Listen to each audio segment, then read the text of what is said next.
Everyone, in today's video I'm going to show you how to fix your ultimate team that is not connecting on EAFC 24 at the moment.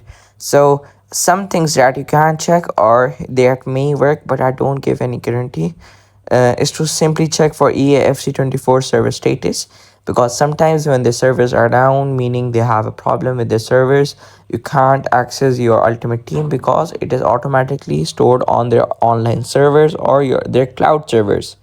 So, and when this happens, they often tweet out on Twitter that this issue is happening. So please don't get worried, and we're working on it.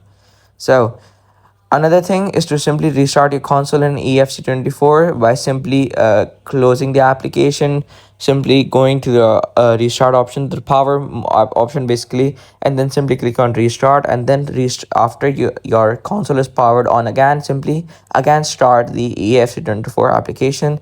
Check your network connection, because when you're using ultimate team, internet is very important. So if your ultimate team is not working correctly, there's a strong reason to believe that your internet is not providing sufficient network. So, and to do that, you will simply go to your console's main menu, select settings, then select network, and you will see an option of test internet connection, and to see that, and to simply click on that to see that if your internet is providing sufficient network.